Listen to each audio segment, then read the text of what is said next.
What is going on, Falafel? We are done with week 6, which means we are on to week 7, which is the hump week of the fantasy football season. Yes, this is the mountaintop. This is the middle of the season. It's all downhill from here on our way to the fantasy football playoffs. So I hope week 6 treated you all well. I know it did for me. Rob, I'm sorry, not sorry. Yeah, I needed that one. So, yes, we are going to go over Week 6 awards, which is what we do here, and then we will preview Week 7.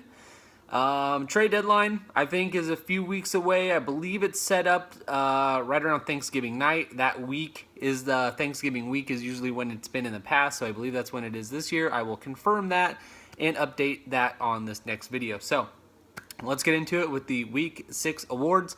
We start off, as always, with the High as a Kite award. That one goes to Sal this week, 142.3 points.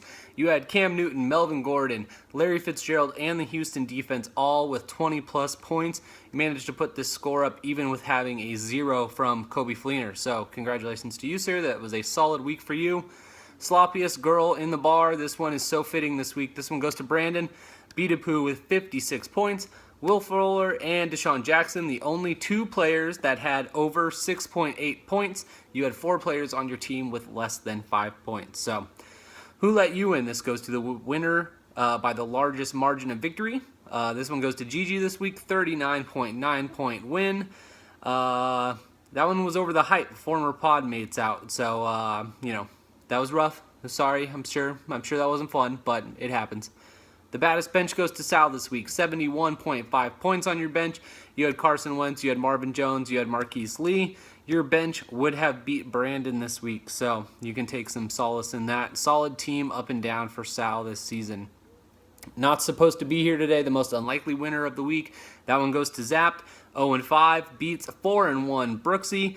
Brooksy blamed me for that, for trading him Chris Thompson. I apologize, but 4-1, now 4-2. I don't care. Yeah.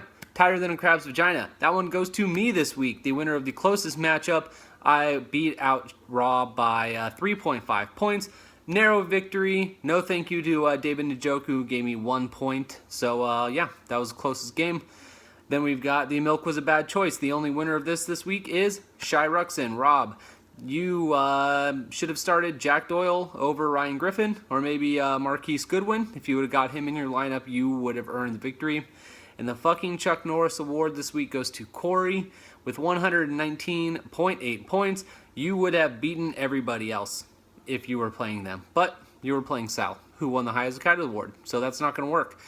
I feel pretty bad for that, although you are also 4-2 and have scored the most points in the league. So I think you've had enough, a good juju so far. Yeah, I don't want to hear it. I don't want to hear it.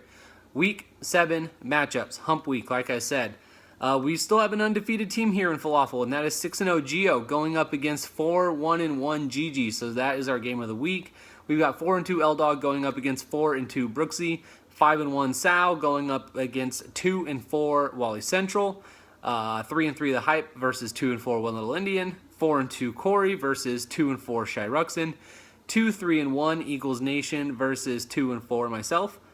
3-3 Beatapoo versus 1-5 Tram, and then 2-4 KS44 versus 1-5 Zap. So it does seem that a lot of the higher seeded players are playing each other this week. Then we've got a couple mismatches there in the middle, and then some lower seed players are playing lower seeds. So this is a good week to start making some moves. You know, some of those top guys are going to be taking a hit, and some of these lower guys are going to be making a move towards the middle a little bit more. So good luck to everybody except for Eagles Nation this week.